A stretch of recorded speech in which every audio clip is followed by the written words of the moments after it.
I am never squashing a spider again.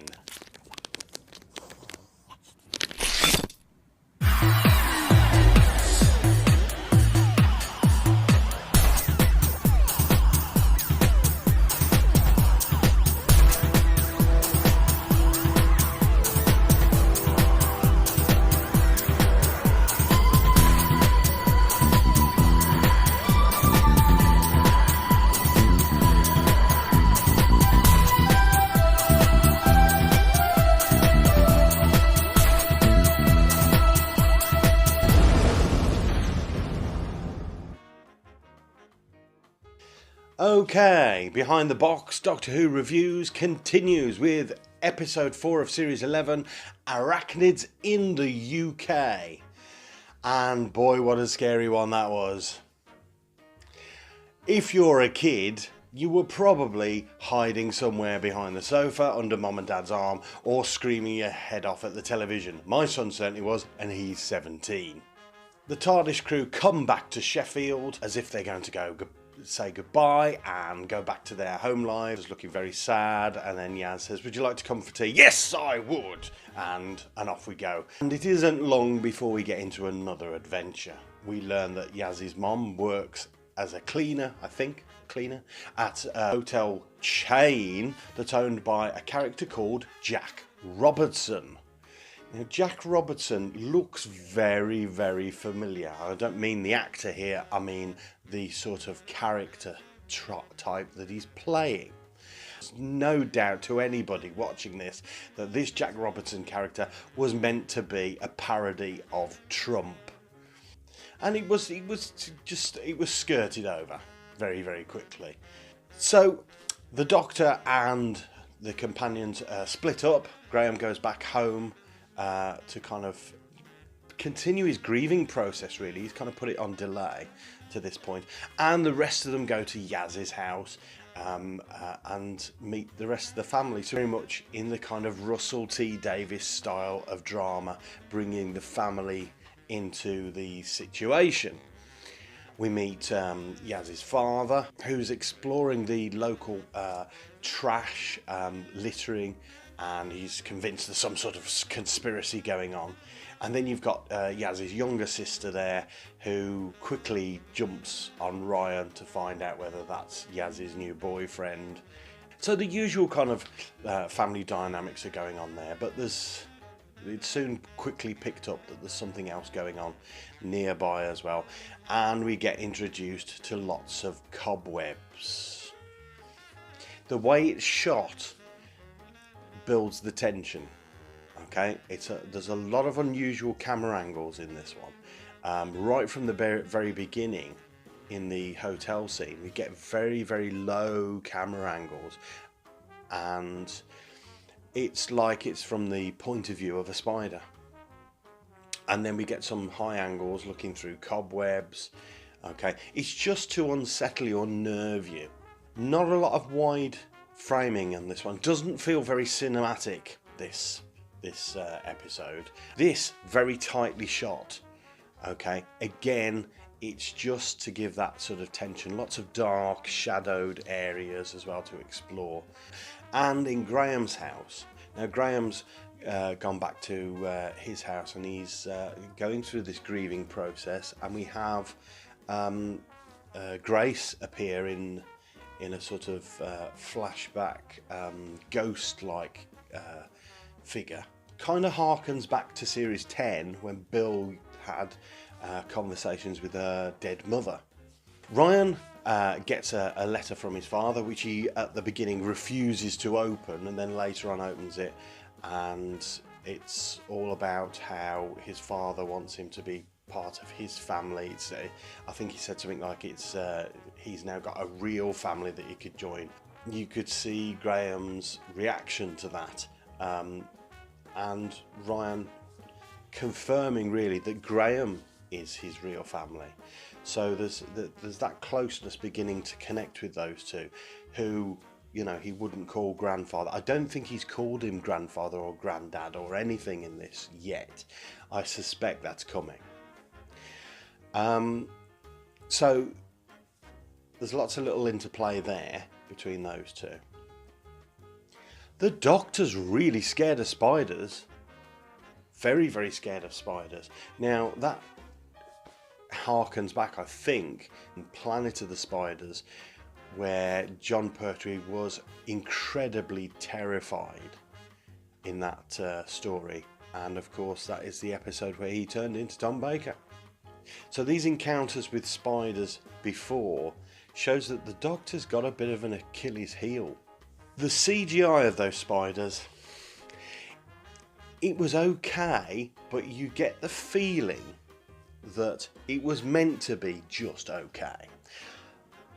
I think that they actually downgraded the possibility of doing really superb CGI spiders purely because it would create too much of a horrific response from the audience, especially younger children that would have been watching this. By degrading it slightly, it took the tension out of it. Now, I must have to say to you that I am a bit of an arachnophobe. I do not like spiders at all, but I found this quite easy to watch. My son didn't. He was screaming like a little girl. But I found that quite easy to watch because of the CGI that was involved in it. Like I say, I think had they gone for the kind of full furry, you know, how CGI can really pick out hair and that sort of thing. And the CGI up to this point has been top notch. You can't see the joins. This one, it just was enough to say, yes, I can see the join there. And I don't think that's a budgetary constraint this time. I think they did it deliberately to take the sting out of the frightening of children.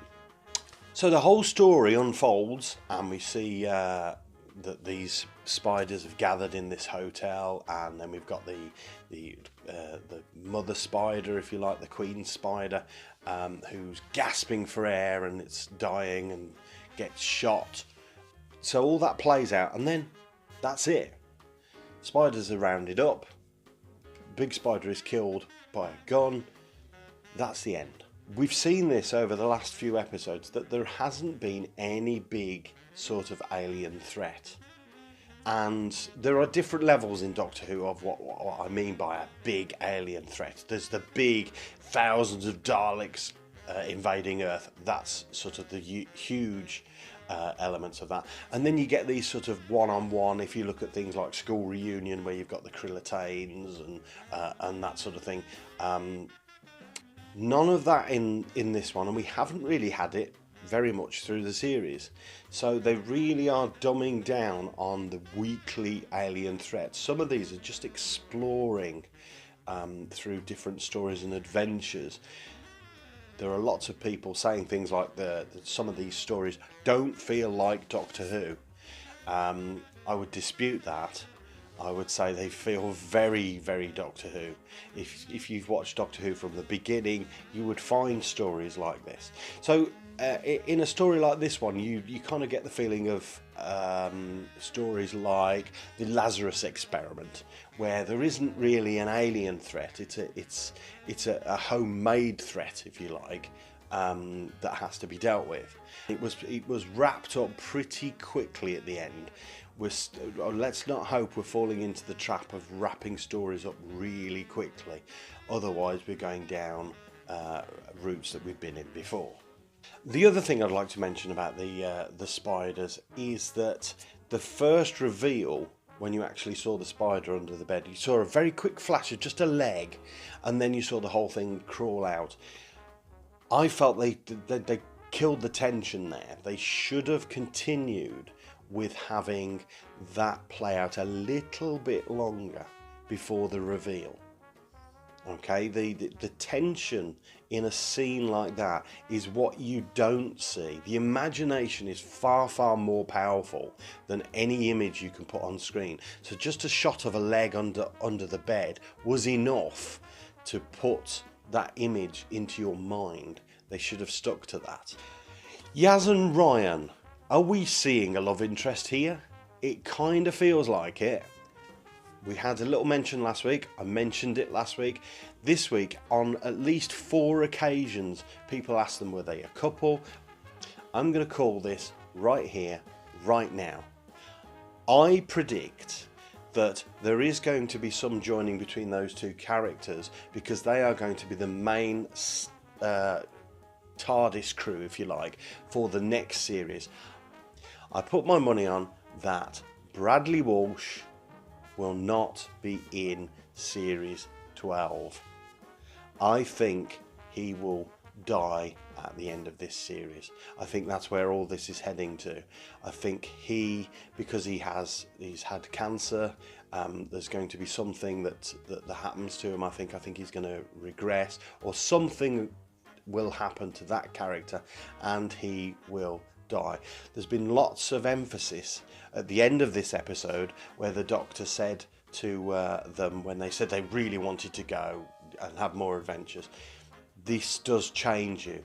You know, it is dangerous. You may not come back. I think that was the label for what's happening later on in the series. One of those characters won't come back out of this. That's my prediction, and we'll come back to that if it actually happens.